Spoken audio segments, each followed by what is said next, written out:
누가복음 15장 11절부터 24절까지의 말씀입니다. 11절부터 24절까지 말씀을 한 줄씩 교독하시겠습니다. 또 이르시되 어떤 사람에게 두 아들이 있는데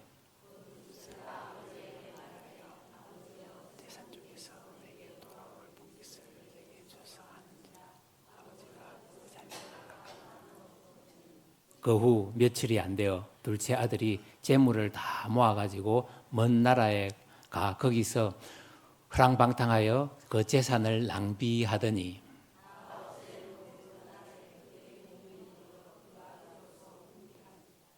가서 그 나라 백성 중 한 사람에게 붙여 사니 그가 그를 들로 보내어 돼지를 치게 하였는데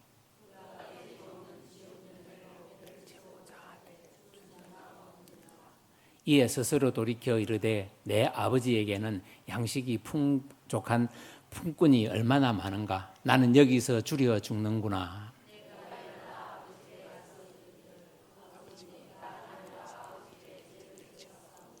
지금부터는 아버지의 아들이라 일컬음을 감당하지 못하겠나이다. 나를 품꾼의 하나로 보소서 하리라 하고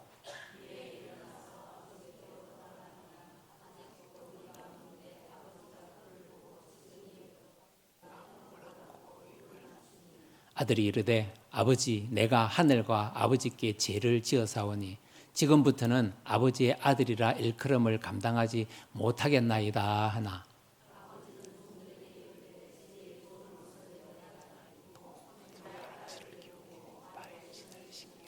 그리고 살찐 송아지를 끌어다가 잡으라 우리가 먹고 즐기자.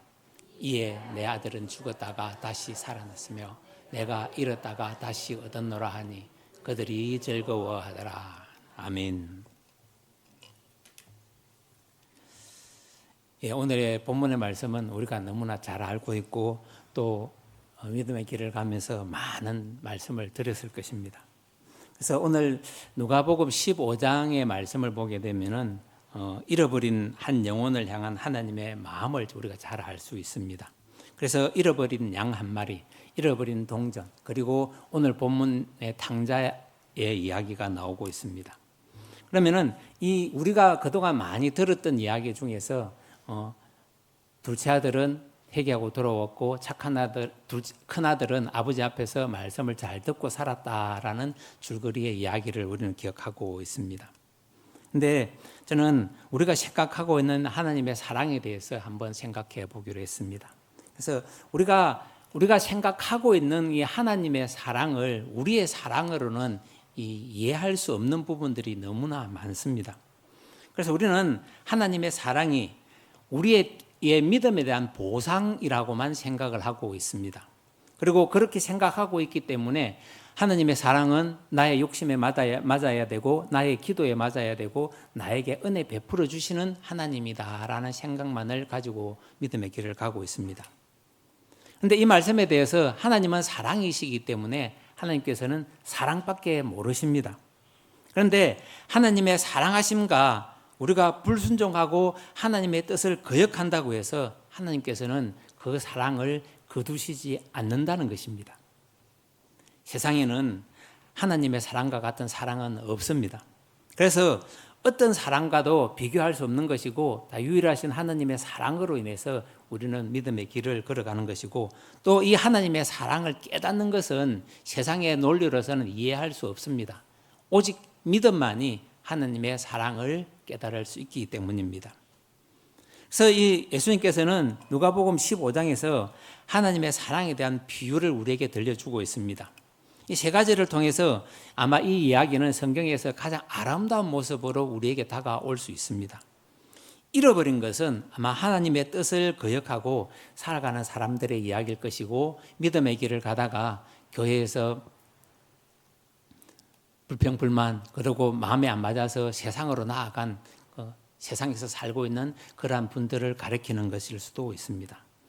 그래서 첫 번째 비유에서 우리에게 이야기하는 것은 이 잃어버린 양을 통해서 우리에게 말씀하고자 하는 대상은 물론 바리새인이었을 것입니다. 그래서 하나님께서는 당시 사람들에게 비난을 받고 정죄를 받는 세리와 죄인들에 대해서 그들과 함께 식사를 하시면서 즐거워하고 있었습니다. 이때 바리새인들이 수군거리면서 비난을 하게 됩니다. 그때 주님께서는 이 잃어버린 양 이야기를 비유로 들려주시는데 99은 건강하게 살려고 하는 바리새인과 유대인들을 이야기할 것입니다. 그리고 잃어버린 양 한 마리는 하나님의 사랑을 모르는 세리와 죄인들을 이야기할 것이고 지금을 살아가는 불신자들을 이야기할 수 있습니다. 그러면은 지금 여기서 목자는 이 한 마리 양을 찾아 헤매다가 기뻐하면서 찾았을 때에 기뻐하며 잔치를 베푸는 모습의 말씀이 있습니다. 즉 이 한 마리를 찾았다고 하는 것은 그가 회개하고 돌아왔다는 것을 의미하기 때문입니다. 그래서 예수님께서는 이런 양을 찾는 목자의 비유를 통해서 우리에게 믿음은 주님의 사랑을 알게 하는 것이고 그 사랑을 통하여서 기뻐하는 것이라는 것을 우리에게 가르쳐 주고 있습니다. 그래서 아무리 죄인이라도 포기하지 않으시는 그 하나님의 사랑을 우리에게 깨우쳐 주고 있기 때문입니다. 두 번째 비유에서 보게 되면은 잃어버린 동전에 대해서 비유를 우리에게 말씀하고 있습니다. 초대교회 사회를 보게 되면은 이방인들을 신자로 받아들이는 것에 대해서 많이 어려웠던 부분이 있었던 것 같습니다. 이렇게 했던 이유는 그들의 믿음의 출발지가 달랐기 때문입니다. 그래서 유대인들은 서로 그들이 가지고 있는 율법을 통하고 율법을 지키면서 말씀에 순종하면서 신앙의 기초를 가지고 있었습니다. 그런데 이방인들은 그와 정반대의 길을 가고 있었을 것입니다. 그래서 예수님의 말씀 속에서 은혜를 받고 그리스도인이 되고자 하는 많은 이방인들 속에서 보게 되면은 그들이 율법을 지키는 방법에 대해서도 무지했을 것이고 또 그들과의 갈등 속에서 많은 어려움을 겪었을 수 있었습니다. 그러나 이 교회라는 것은 잃었던 사람을 찾았다라는 기쁨을 통하여서 모든 공동체가 함께 나누어야 하는 사랑에 대해서 이야기를 하고 있는 것입니다. 율법이 아니라 복음에 대해서 이야기를 해야 하는 것이고 기쁜 소식 안에서 우리가 하나 되어야만 하는 것이고 슬픈 소식을 당했을 때에 그것을 가지고 함께 기도하면서 그 사람에 대해서 기도로 위로하고 그 사람을 향해서 우리가 따뜻한 말 한마디를 전해주는 것이 사람의 사랑 안에서 실천되는 우리의 모습이라는 것입니다. 그렇기 때문에 하나님의 사랑 안에서 제외되는 사람은 아무도 없다는 것입니다. 그러면서 오늘 세 번째 비유로 넘어오고 있습니다. 오늘 본문은 우리가 너무나 잘 알고 있는 탕자의 비유입니다. 이 비유는 저는 교회 공동체의 그 비유로 저는 해석을 하게 되었습니다. 이방인과 유대인들을 받아들이는 비유로도 해석할 수 있을 것이고 아니면은 두 아들의 이야기를 통해서 큰아들과 작은아들을 비교하는 모습일 수도 있습니다. 그러나 공동체를 통해서 밖에 있는 아들이 아니라 공동체 안에 있는 우리들이 어떻게 해야 하는지를 우리는 스스로 깨우치고 바라보아야 한다는 것입니다. 다시 말씀드리면은 둘째 아들은 교회 안에 있다가 자기 생각대로 살고 싶어서 나간 그런 성도를 의미하기 때문일 것입니다. 그럼 이러한 사람은 주님의 제자 중에서도 있었을 것이고 지금을 살아가는 우리들의 그 믿음의 백성들 중에서도 이러한 사람들이 있을 수 있습니다. 그렇기 때문에 돌아온 탕자의 이야기 속에서 우리가 알아야 하는 것은 공동체, 즉 교회가 잃어버린 성도들에 대해서 이야기를 하고 있다는 것입니다. 그래서 잃어버린 형제 자매를 찾기 위해서 교회가 어떤 노력을 하고 있고 성도가 어떤 모습으로 기도하고 있는지를 우리에게 가르쳐 주기는 말씀이기도 합니다. 이 비유의 내용을 살펴보면 참 간단합니다. 둘째 아들이 아버지에게 자신의 몫을 달라고 이야기를 하고 있습니다. 12절 말씀을 보시면은 아버지여 재산 중에서 내게 돌아올 분깃을 내게 주소서 이렇게 아버지에게 요구를 합니다. 자기에게 돌아올 분깃을 달라고 하는 이 말은 유대 율법과 간섭에 따르게 되면은 자식은 아버지가 돌아가신 후에야 재산을 상속받을 수 있습니다. 그런데 지금 이 이야기를 들은 그 아버지는 기가 막힌 노릇일 것이지만 묵묵히 자신의 살을 찢듯이 그 살림을 각각 나누어 주는 모습을 이야기하고 있습니다. 그리고 둘째 아들은 그 재산을 받자마자 며칠이 못 되어서 다 모아가지고 먼 나라, 즉 세상으로 떠나가 버렸습니다. 이 모습을 보는 것은 아버지가 보이지 않는 곳, 아버지의 잔소리가 듣기 싫은 곳, 내 마음대로 내 정욕을 불태울 수 있는 세상으로 갔다는 것입니다. 또 다른 말로 쉽게 하게 되면은 교회에 하나님 앞에 순종하라고 이야기하는 소리가 듣기 싫고, 또 목사님의 잔소리가 듣기 싫고, 성도들이 내에게 불평하는 소리가 듣기 싫어서 길을 막고 세상으로 돌아가는 그 사람의 모습을 보는 것과 같기 때문입니다. 그리고 하는 모습을 보게 되면은 허랑방탕하여 그 재산을 다 낭비해 버리는 모습이 오늘 말씀에 있습니다. 이 둘째 아들의 모습은 다름 아닌 하나님을 떠난 내 인생의 주인이 나라는 고집을 피우기 위해서 세상으로 나아가는 그 모습을 보는 것과 같습니다. 즉 타락한 우리의 영적 실상을 보여주는 것이고, 지난날 우리가 주님을 알기 전에 부끄러웠던 우리의 과거이고 나의 과거일 수 있다는 것입니다. 그래서 우리가 오늘 이 말씀을 통해서 먼 나라에서 지업 열매를 주워 먹으면서 신음하는 이들이 있다는 것을 깨우치게 되면은 우리가 그들을 위해서 사랑하는 눈길을 보내는 것이고, 그들을 위해서 함께 중보 기도를 할 것입니다. 그리고 그 기도를 통하여 마침내 그가 돌아왔을 때 맨발로 달려 나와서 목을 안으시는 그 아버지의 모습을 보면서 그 절절한 사랑을 우리는 알아야 하는 것입니다. 둘째 아들은 재산을 받아가지고 자기 뜻대로 사용하는 모습이 나타납니다. 그런데 이 모습을 보면서 아마 그는 그 재산을 가지고 많은 재산을 불리면서 이것을 어떻게 쓸까 계획도 했을 것입니다. 그러나 그 뜻과 또 자기가 계획한 대로 되지 아니하고 재산을 모두 탕진해버리고 거지가 되었습니다. 그러면서 빌어먹는 신세로 전락하게 됩니다. 이 세상을 지금 바라보게 되면은 이 빌어먹기도 쉽지 않은 세상인 것을 깨닫게 될 것입니다. 그리고 그가 뉘우치고 아버지께로 돌아오는 모습이 오늘 본문의 말씀이기도 합니다. 아버지는 아들이 뉘우치는 말을 듣지도 아니하고 반갑게 맞아주면서 아들의 지위를 회복시켜주고 기뻐하면서 잔치를 열어주면서 즐거워하는 모습으로 말씀을 맺습니다. 이 소식을 들은 맏아들의 그 모습을 보게 되면은 참 아버지를 원망하는 모습이 나타나고 있습니다. 이 모습은 교회에서 내가 신앙이 좋은 척, 내 믿음이 좋은 척, 내가 교회를 위해서 헌신하는 척하는 그 모습을 여기에서 자신이 까발리고 있는 모습과 같다는 것입니다. 자신은 아버지의 재산을 축내지도 않았습니다. 하나님 앞에 매일 나와서 온갖 기도를 통하여서 내가 성도를 위해서 기도하고 있다는 모습을 본을 보이는 듯 했습니다. 그리고 아버지를 위해서 종일 수고하는 모습이 나타났습니다. 세상에서 열심히 수고하여서 하나님 앞에 많은 물질을 바치고 그것에 대해서 감사하는 모습을 가지고 늘 그는 자랑하고 있었을 것입니다. 그리고 하나님으로부터 받은 것이 없다는 것에 대해서, 그 은혜에 대해서 그것을 감동으로 받지 못하다 보니까 늘 마음속에 허전함이 있는 그런 모습을 보는 것과 같은 것입니다. 이 아들의 모습을 보면서 우리는 그럴 수 있다라는 생각을 가질 수 있습니다. 하지만 아버지의 모습을 보면은 지금 큰 아들을 달래는 모습이 있습니다.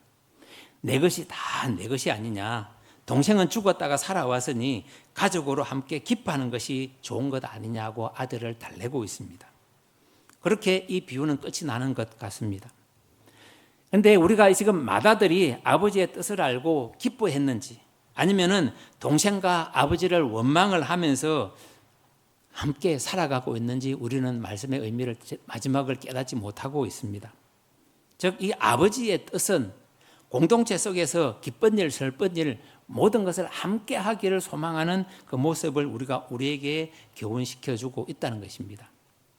그래서 이 사실을 통해서 우리가 하나 알아야 할 것은 오늘 본문의 말씀 중에서 사실이 아닌 것이 하나 알 수가 있는데, 둘째가 자신의 몫의 유산을 나누어 달라고 하는 이 이야기라는 것입니다. 그런데 고대 근동에서는 둘째 아들은 아버지에 대한 자신의 재산의 몫이 많이 없다는 사실입니다. 그래서 그런데 지금 아버지는 재산을 공평하게 나누어주는 말씀을 우리에게 하고 있습니다. 즉 이 말씀은 차별하지 않으시는 하나님의 사랑을 우리에게 보여주는 것입니다. 아버지가 살아계시는 동안에 아버지에게 유산을 달라고 하는 것은 아버지 빨리 죽으십시오 하는 소리와 똑같은 의미이기 때문입니다. 이 불효자에게 그 말을 들은 아버지는 아무 반응도 하지 아니하고 자기의 살을 찢는 마음을 달래면서 재산을 나누어 주고 있습니다. 그렇게 아버지는 둘째 아들의 요구를 들어주었습니다. 이 모습을 보면서 우리의 오만함과 어리석음과 또 미련은 끝이 없다는 것을 우리가 깨닫게 됩니다. 여기서 미련이라는 것은 내가 가지고자 하는 욕심이 더 많다는 것을 알 수 있습니다. 오늘 말씀을 통해서 먼 나라에서 지엄나무 열매를 주워 먹으면서 신음하는 이들이 있을 것을 깨닫고 우리가 그들에게 사랑으로 기도하고 그들의 마음을 온전히 교회로 돌리기 위해서 그들에게 사랑을 보내는 본이 있어야 우리에게 있어야 한다는 것입니다. 그때 그들이 돌아왔을 때 우리는 맨발로 그를 맞을 수 있는 준비를 하고 있어야 될 것입니다.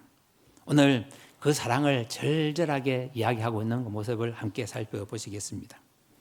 첫 번째로 보시게 되면은 먼 나라의 기근은 축복의 시작이라는 것을 우리에게 알려주고 있습니다. 둘째 아들이 아버지의 품을 떠나서 도착한 이 먼 나라는 아마 그가 처음에는 낙원으로 여겼을 것입니다. 많은 재물이 있습니다. 그렇기 때문에 허랑방탕 하고 싶은 대로 다 하고 재산을 자랑하다 보니까 주위에 많은 사람들이 들끓었을 것입니다. 그런데 돈이 있을 때는 주변에 친구들이 많이 있었고 세상에 온갖 짜릿한 쾌락을 느끼면서 인생을 살아가고 있었습니다. 그러나 세상이 주는 달콤함은 오래가지 않는다는 사실입니다. 그래서 14절은 그에게 청청병력과 같은 이야기를 다가오고 있습니다. 다 없앤 후 그 나라에 크게 흉년이 들어 그가 비로소 궁핍한지라 이렇게 말씀을 하고 있습니다. 돈이 떨어졌습니다. 그러다 보니까 그 많은 친구들이 한순간에 연기처럼 사라져버리고 없습니다. 엎친 데 덮친 격으로 그 나라에 극심한 기근이 찾아옵니다. 아쉬울 것 없던 이 부잣집의 둘째 아들은 이제 굶어 죽을 지경에 처하게 됩니다. 그런데 그는 생존을 위해서 유대인들이 가장 혐오하고 부정한 동물로 여기는 돼지를 치는 고용살이를 시작하게 됩니다.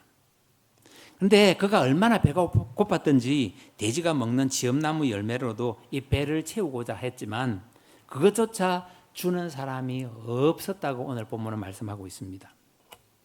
사방으로 이렇게 둘러봐도 나에게 따뜻한 손길을 내미는 사람 하나 없습니다.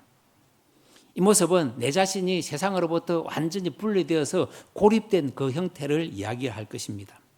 즉 인생의 가장 밑바닥을 헤매고 있는데 나에게 따뜻한 말 위로 한마디 해주는 사람 없고 따뜻한 물질 하나 던져주는 사람이 없는 그 절망적인 그 모습을 보는 것입니다. 이렇게 둘째 아들은 절망적인 벼랑 끝에 서 있습니다. 그런데 이 복음의 신비는 우리가 참 이해할 수 없습니다. 이렇게 벼랑 끝에 서서 절망을 느끼고 막막한 앞을 바라보고 있는데 하나님의 역사는 지금부터 시작이 된다는 것입니다. 사람의 눈으로 보게 되면은 둘째 아들이 만난 이 거대한 기근과 풍진박산난 자신의 환경은 저주여 심판일 수밖에 없습니다. 하지만 영적인 눈으로 이것을 바라보게 되면은 이 먼 나라의 기근은 다시 아버지께로 돌아오기 위해서 하나님께서 일하심이 나타나기 시작을 한다는 것입니다. 즉 다시 아버지께로 돌이키기 위해서 하나님의 그 위장된 축복이 시작된다는 것을 알 수가 있습니다. 만약 그 먼 나라에 기근이 찾아오지 않았다면 그 아들은 어떤 생각을 하면서 어떤 행동을 하면서 살았겠습니까? 만약 둘째 아들의 주머니 속에 돈이 떨어지지 아니하고 더 돈이 풍족하게 있었다면 그의 삶은 무엇을 누리면서 무엇을 즐거워하면서 인생을 살아가고 있겠습니까?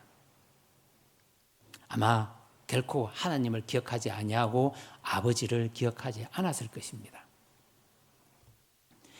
돼지우리라는 인생의 가장 더럽고 비참한 자리에 지금 그는 내려와 앉아 있습니다. 이것은 내가 더 이상 내 힘으로 더 버틸 수 없는 그런 막막한 환경을 보는 것과 같습니다. 그런데 그 순간 그가 손을 드는 모습이 나타나는데 그 절망적인 자리에서 그가 돌이키는 모습이 나타나기 때문입니다. 비로소 둘째 아들의 가슴 속에 묻혀있던 아버지의 집이 떠오르기 시작을 하는 것입니다. 17절의 말씀은 우리에게 영적인 전환점을 우리에게 방향을 바꿔주는 말씀입니다. 17절의 말씀을 우리 함께 읽어보시겠습니다. 시작. 이에 스스로 돌이켜 이르되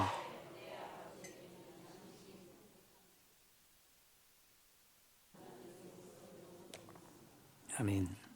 여기서 스스로 돌이켜라는 이 말씀을 원어적 의미로 해석을 하게 되면은 미쳤던 자가 제정신으로 돌아오는 그 상태를 의미합니다.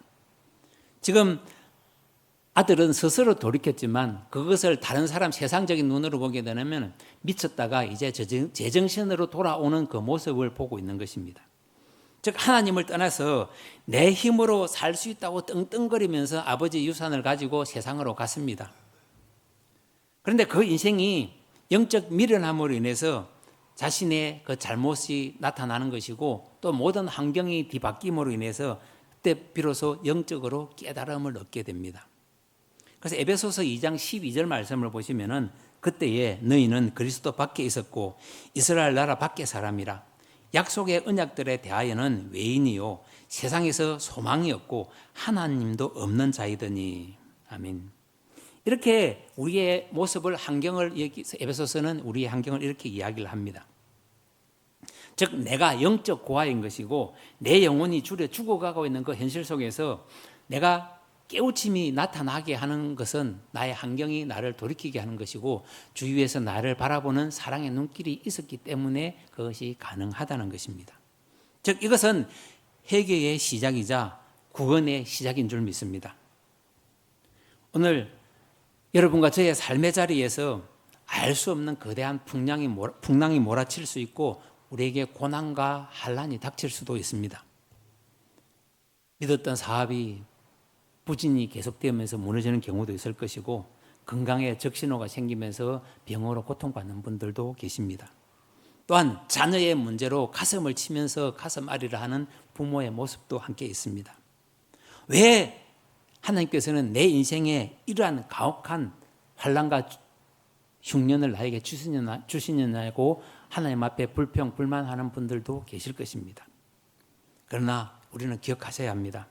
그것은 저주가 아니라 먼 나라에서 방황하는 둘째 아들을 깨우치기 위해서 주는 시련인 것이고 우리의 아픔과 슬픔을 달래주기 위해서 하나님의 일하심이 이제 나타나기 시작한다는 것입니다. 돼지우리에 앉아서 눈물을 흘리는 두 아들을 한번 상상해 보십시오. 그러면서 그가 이제는 정신을 차리는 모습을 보게 되면은 아버지의 품으로 돌아가면서 그 환경을 그리워하고 있는 모습이었습니다. 또한 교회를 떠난 성도가 세상에서 아픔과 슬픔을 겪고 절망 속에서 그동안 따뜻하게 자신을 다해주던 교회의 성도들의 모습을 바라보면서 그 사랑을 기억하는 모습과 같다는 것입니다. 이렇게 하나님을 부르는 소리, 내 아버지를 부르는 소리는 이제 사랑의 손길이 그에게로 다가오고 있다는 것을 우리에게 알려주는 것입니다. 이제는 내 힘으로 스스로 살 수 없다는 나의 연약함을 깨달은 것이고 아버지의 풍요로움을 그리워하면서 아버지에게로 돌아가기를 소망하는 모습이 나타납니다. 바로 이러한 축복이 우리에게 있기를 주님의 이름으로 축복합니다. 두 번째 모습을 보시게 되면은 기다리시던 아버지는 언제나 우리를 향해서 달려오는 모습이 있습니다. 그래서 자신의 비참함을 깨달은 둘째 아들은 마침내 자리에서 일어나면서 이렇게 고백을 합니다. 오늘 18절 19절의 말씀입니다. 함께 읽어보시겠습니다. 시작. 내가 일어나 아버지께로 가서 지금부터는 아버지의 아들이라 일컬음을 감당하지 못하겠나이다. 나를 품꾼의 하나로 보소서 하리라. 아멘. 아들은 자신이 저지른 폐륜에 대해서 감히 아들의 자격을 논할 염치가 없다는 것을 먼저 고백을 합니다. 그는 그저 굶어 죽지 않기 위해서 나보다 노예나 종보다 못한 품꾼을 자처하고 있는 이야기를 하고 있습니다. 그리고 그렇게 아버지 앞에 받아달라고 이야기를 해야지 하고 지금 그 생각을 하면서 자리에서 일어섭니다. 온몸에는 돼지 오물이 묻어 있습니다. 옷은 누더기가 되어 있습니다. 행색은 거지보다 못한 그런 모습으로 아버지에게로 돌아가는 그 처량한 모습을 한번 생각해 보십시오. 우리의 모습이 이와 같다면 과연 우리는 절망을 향해 갈 것인지 희망을 가지고 아버지에게로 돌아올 것인지를 선택해야 할 것입니다. 회개라는 것은 후회하는 것도 아니고 자책하는 것도 아닙니다. 그리고 죄를 꼬치꼬치 고백하는 것도 아닙니다. 회개는 우리의 삶에서 방향을 바꾸는 데부터 시작이 되기 때문에 우리는 그 방향을 하나님께로 눈길을 돌려야 하기 때문입니다. 우리가 이 방향을 바꾸지 않으면 아무리 후회를 하더라도 계속 그 길로 가고 있다는 사실입니다. 이렇게 우리가 방향을 바꾸지 않는 이상 아무리 내가 자책을 하고 가슴을 치면서 후회해도 그 순간뿐이고 계속 그 길을 또 따라가고 있는 우리의 모습이 나타날 수밖에 없습니다. 가룟 유다의 경우를 보게 되면 이것에 대해서 우리가 확실히 비유를 알 수 있습니다. 그는 예수님을 팔아먹고 난 다음에 회개를 했습니까? 하지 않았습니까? 저의 판단은 그는 후회하고 자책을 하고 자기가 죄를 지었다고 고백은 했습니다. 그러나 회개는 하지 않았다는 것입니다. 그 결과는 자신은 자살로서 인생을 마무리하는 모습이 나타납니다. 이 모습을 보면서 그는 돌이켜서 예수님께로 돌아오지 않는 모습을 보는 것입니다. 그런데 그 반대의 사람이 있습니다. 베드로를 보게 되면은 예수님을 모른다고 3번이나 부인하는 죄를 저질렀습니다. 그런데 그는 돌이켜 예수님께로 돌아왔다는 사실을 우리는 너무나 잘 알고 있습니다. 그래서 베드로의 회개는 진실한 회개가 되는 것입니다. 바로 그때에 오늘 비유의 중심축이자 하나님 아버지의 본심이 폭발하는 장면이 나타납니다. 오늘 20절의 말씀입니다. 20절의 말씀을 함께 읽어보시겠습니다. 시작. 이에 일어나서 아버지께로 돌아가느니라. 아직도 거리가 먼데 아버지가 그를 보고 측은히 여겨 달려가 목을 안고 입을 맞추니. 아멘. 우리는 이 한마디 한 절의 말씀 속에서 하나님 아버지의 끝없는 사랑을 보는 것이고 자식을 사랑하고 사랑하는 그 아버지의 마음을 여기서 우리가 심장으로 느낄 수가 있습니다. 오늘 본문의 말씀을 보게 되면 아직도 거리가 먼데 아버지가 그를 보고 오라고 먼저 말씀을 하고 있습니다.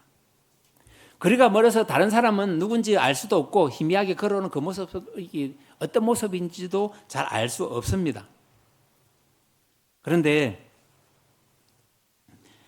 아버지는 그 먼 상황 속에 있는 아들을 단번에 내 자식임을 알아보고 달려가고 있는 모습입니다. 이런 모습을 보면서 아버지가 왜 이런 행동을 하겠습니까? 아들이 집을 나간 후부터 아버지는 계속 하루도 빠짐없이 동네 어귀에 서서 아들이 돌아오기를 간절히 바라보면서 눈물을 흘리고 있었을 것입니다. 더 놀라운 것은 아버지가 달려가고 있다는 것입니다. 그래서 목을 끌어안고 입을 맞추었다고 이야기를 하고 있습니다. 이 고대 건동에서는 가문과 명예를 중시하는 일들이 너무나 깊었습니다. 그리고 그렇기 때문에 존경받는 아버지는 절대로 뛰어다닐 수 없는 모습이라는 것입니다. 이 모습은 조선시대의 우리의 모습과 같을 것입니다. 양반은 절대로 비를 맞아도 뛰어다니지 않는 품격을 지켜야 한다. 그렇게 우리는 이야기를 하고 들었습니다. 그렇기 때문에 양반이 채통 없이 뛰어다니는 것은 그 채통을 내려놓는 것이고 지금 아버지가 아들을 향해서 달려가고 있다는 것은 자신의 품위와 채통을 다 버리고 아들을 향해서 달려가는 사랑을 우리는 보아야 하는 것입니다. 이러한 모습은 아버지가 자식을 사랑하는 모습, 즉 그런 마음이 너무나 강렬하기 때문에 이것을 우리는 이해할 수 있기 때문입니다. 집을 나간 아들을 걱정하고 그리워했던 아버지의 마음을 여기서 우리가 느낄 수 있기 때문입니다. 부모라면은 집 나간 자식을 두고서 발 편히 뻗고 잠을 잘 수가 없다는 것은 너무나 우리가 상식적으로 잘 알고 있고 논리적으로 이해되는 장면입니다. 그런데 하나님께서 잃어버린 백성을 찾는 그 모습을 비유해 보게 되면 우리가 이 모습을 쉽게 이해할 수 있다는 것입니다. 하나님께서는 잃어버린 백성을 찾기 위해서 이 땅에 독생자인 예수를 이 땅에 보내주셨습니다. 그래서 누가복음 19장 10절의 말씀을 보시면은 인자가 온 것은 잃어버린 자를 찾아 구원하려 함이라고 말씀을 하고 있습니다. 그래서 이런 자를 찾기 위해서 예수님께서 이 땅에 오셨고 그리고 우리를 구원하시기 위해서 십자가를 지십니다. 우리가 여기서 하나 알아야 할 것은 십자가의 복음이 우리에게 이러한 사랑을 알게 한다는 것입니다. 둘째 아들은 아버지를 향해서 온갖 죄의 누더기를 쓰고 지금 돌아오고 있습니다. 그런데 아버지는 그의 과거를 단 한마디도 묻지 않습니다. 내가 먼 나라에서 어떤 죄를 지었느냐, 내가 준 물질을 가지고 가서 무엇을 했느냐, 그동안 어떻게 살았고 이러한 모습을 이러한 꼴로 지금 돌아오고 있느냐 묻지 않는다는 것입니다. 오히려 아들의 더러운 옷에 대해서 자신의 깨끗한 옷을 비비면서 아들의 수치를 지금 덮어주고 있습니다. 이것이 바로 독생자 예수 그리스도께서 십자가에서 죽기까지 우리에게 사랑을 보여주시고 우리를 구원하시기 위해서 죽으시는 그 모습을 우리는 바라봐야 하는 것입니다. 이것을 우리는 무조건적인 대속적 사랑이라고 이야기를 합니다. 우리가 아직 죄인 되었을 때에, 우리가 여전히 죄와 사망 안의 그늘에 앉아 있을 때에 우리를 구원하시기 위해서 우리를 대신해서 십자가를 지시고 또 물과 피를 다 쏟으신 후에 십자가에서 숨을 거두시는 그 모습을 바라본다는 것은 그만큼 우리에게 사랑을 심어주시고 우리를 구원하시기 위해서 그 고통을 당하셨다는 것을 짐작합니다.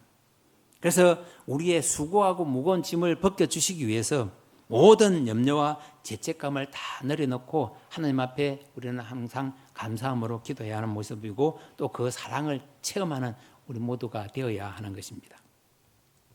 세 번째로 보시게 되면은 제일 좋은 옷을 입히고 잔치를 베풀어주는 모습이 22절부터 나타납니다.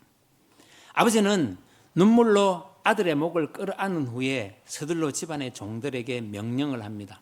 오늘 22절부터 24절의 말씀입니다. 함께 읽어보시겠습니다. 시작. 아버지는 종들에게 이르되 제일 좋은 옷을 내어다가 입히고 손에 가락지를 끼우고 발에 신을 신기라. 그리고 살찐 송아지를 끌어다가 잡으라. 우리가 먹고 즐기자. 이 내 아들은 죽었다가 다시 살아났으며 내가 잃었다가 다시 얻었노라 하니 그들이 즐거워하더라. 아멘. 여기서 아버지는 세 가지의 물건을 그 아들에게 전해주고 있습니다. 옷을 준다는 것은 단순한 것을 이야기하는 것이 아니라 잃어버렸던 아들의 권리와 신분 그리고 완전한 회복을 상징하는 영적 도구들이기도 합니다. 첫 번째로 보시게 되면은 제일 좋은 옷을 입히라고 명령을 합니다. 이 옷은 헬라어적 의미를 바라보게 되면 해석을 하게 되면 그 집안에서 가장 존귀한 자, 즉 가장이나 가문의 기빈만이 입을 수 있는 최고의 예복을 뜻합니다. 지금 아들이 입고 온 더럽고 냄새나는 누더기 옷을 완전히 벗겨버리고 가문의 그 집안의 가장 영광스러운 옷으로 그를 덮어주고 있는 모습입니다. 이것에 대해서 이사야서 61장 10절은 이렇게 이야기를 합니다. 내가 여호와로 말미암아 크게 기뻐하며 내 영혼이 나의 하나님으로 말미암아 즐거워하리니 이는 그가 구원의 옷을 내게 입히시며 공의의 겉옷을 내게 더하심이 신랑이 사모를 쓰며 신부가 자기 보석으로 단장함 같게 하셨음이라. 아멘. 우리의 재성의 본성을 가려주시고 주님의 보혈로 우리를 덮어주는 그 의의 겉옷을 지금 아들이 입고 있습니다. 두 번째로 보시게 되면 손에 가락지를 끼우라고 명령을 합니다. 유대 사회에서 아버지가 자식에게 반지를 준다는 것은 단순한 장신구를 주는 것을 의미하지 않습니다. 가문의 모든 결정권과 재산을 대리 집행할 수 있는 권한을 아들에게 주기 때문입니다. 즉 우리가 이야기하는 인장 반지라고 이야기를 합니다. 그래서 아버지는 아마 이렇게 생각했을 것입니다. 너는 품꾼이 아니다. 너는 여전히 이 가문의 유산을 상속받고 이것을 집행할 수 있는 합법적인 내 아들이기 때문에 이러한 권세를 너에게 준다고 생각하면서 그렇게 이야기했을 것입니다. 세 번째로 보시게 되면은 발에 신을 신기라고 명령을 하고 있습니다. 유대 당시에 보게 되면은 이 종이나 노예는 신발을 신지 않습니다. 그리고 맨발로 다니고 있는 모습인데 그 집의 주인과 자녀들만이 신발을 신을 자격이 있다는 것입니다. 즉 구별되는 삶을 살아가고 있는 모습을 봅니다. 아들은 지금 맨발의 노예처럼 돌아왔습니다. 그런데 아버지는 그의 발에 신발을 신겨주심으로 노예의 신분이 아니라 자유인이며 당당한 내 자식이라는 것을 선포하고 있습니다. 그리고 살찐 송아지를 잡고 이웃을 불러 성대한 잔치를 열었습니다. 이 내 아들은 죽었다가 다시 살아났으며 내가 잃었다가 다시 얻었노라가 이웃을 향해서 내 자식의 권위를 회복시켜주는 선포를 하고 있습니다. 아버지는 아들을 향해서 내 돈을 떼먹고 도망간 자식이라고 흉을 보지 않습니다. 그 반대의 의미로 죽었다가 다시 살아난 보배로운 내 아들이라고 이야기를 하면서 천국 잔치를 열어주고 있는 것입니다. 오늘 비유를 보기서 돌아온 탕자의 이야기는 사랑을 의미합니다. 그래서 우리가 서로 돕고 서로 의지하면서 협력하여 아름다운 교회 공동체를 이루어가기를 우리에게 주님은 말씀하는 것입니다. 그러나 이 하나님의 사랑은 우리의 생각이 다르고 또 마음을 아프게 하기도 하고 내가 믿음의 길을 포기하지 아니함으로 인해서 우리에게 주어지는 기쁨이 함께 있기 때문일 것입니다. 그래서 우리에게 돌아온 탕자는 우리가 기쁨을 회복하라고 우리에게 말씀하고 있는 것입니다. 그런데 우리가 인생을 살아가다 보면은 이 사랑이 얼마나 어려운지 딴 길로 걸어가는 사람이 많은 것을 볼 수가 있습니다. 오늘 비유에서도 주님께서는 잃어버린 양 한 마리를 찾기 위해서 99마리를 위험에 노출시키고 있습니다. 또 아들을 사랑하기 때문에 재산을 잃어버릴 수도 있었고 또 모든 것을 아들을 잃어버릴 수 있는 그 환경 속에서도 아들을 사랑하는 아버지의 마음은 자식이 돌아오기를 간절히 바라면서 동네 어귀에서 눈물을 흘리고 있었다는 것입니다. 그런데 그 반대의 모습을 보게 되면은 마지가 돌아온 아들을 보면서 잔치하는 그 아버지에게 원망의 말을 하는 모습이 나타납니다. 이 모습을 보면서 이 아들의 모습은 회복되기 어려운 그런 상태의 우리의 모습을 보는 것과 같습니다. 그러면서 우리는 내가 왜 그랬을까? 내가 이런 모습이 아닌데 후회하는 모습도 있을 것입니다. 그렇기 때문에 우리의 사랑이라는 것은 위험과 어떤 위기가 닥치더라도 포기하지 않는 그 희생을 통해서 우리가 그 기쁨을 누릴 수 있다는 것입니다. 그렇기 때문에 사랑은 때로는 비이성적일 수도 있고 계산하지 않는 행동을 통해서 나타난다는 것을 우리는 아셔야 합니다. 바로 주님께서 우리에게 그런 사랑을 베푸셨고 구원의 진리를 우리에게 보여주셨습니다. 그래서 우리는 죄의 노예로서 사탄의 사슬에 묶여서 인생이 끌려가는 것이 아니라 파멸된 내 모습, 파멸된 내 인생이 믿음의 길로 돌아서는 그 모습이 우리에게 나타날 때 우리에게는 사랑이 있는 것이고 구원의 기쁨이 함께 있는 것입니다. 오늘도 우리는 주님의 사랑을 사모하면서 이 오후 예배 자리에 함께 모였습니다. 그리고 주님께서 지신 그 십자가를 바라보면서 그 십자가의 사랑이 얼마나 고귀한지 우리는 깨닫게 됩니다. 그리고 그 십자가에서 물과 피를 다 쏟으시고 그 죄값을 지불하시는 그 하나님의 아들 독생자 예수님을 바라보는 것입니다. 이것을 통해서 우리의 죄의 사슬은 끊기는 것이고 또 우리는 구원으로 삶의 희망을 보는 것과 같은 것입니다. 오늘 본문의 말씀을 통해서 2000년 전에 주님께서 들려주신 탕자의 비유가 아니라 오늘 살아가는 우리들에게 세상이 우리를 유혹할지라도 우리의 눈이 멀지 아니하고 하나님의 진리의 말씀이 우리를 세상을 바라보게 한다면은 이 진리가 세상을 이기는 힘이 될 것입니다. 그렇게 우리가 영적으로 진리의 말씀을 가슴에 품게 되면은 우리가 신음하면서 외로워하지 아니하고 가슴을 치면서 통곡하는 것이 아니라 기쁨으로 언제나 환호하면서 주님의 사랑 안에서 한 몸 한 뜻으로 살아가게 되는 것입니다. 이렇게 돌아온 탕자의 이야기는 세상에 살아가는 우리의 모습을 바라보는 것이고 본질상 진노의 자식이고 또 하나님 나라의 재산을 탕진하는 영적 자녀로서 살아가고 있는 우리의 모습을 비유하는 이야기이기도 합니다. 오늘 하나님 아버지는 우리를 향해서 하나님을 배신하고 떠난 그 백성이 돌아오는 그 모습을 통해서 오늘도 우리를 잊지 아니하시고 우리에게 사랑을 베푸실 것입니다. 그 사랑 안에서 우리의 죄가 오물투성이로 뒤덮여 있고 아무리 누더기 옷을 입고 굶어 죽을지언정 하나님을 원망하거나 동네 어귀에서 아들이 돌아오기를 간절히 바라는 그 사랑을, 아버지의 사랑을 바라보면서 우리가 세상을 향해서 진리를 외치는 우리 모두가 되시기를 주님의 이름으로 축원합니다. 함께 기도하시겠습니다.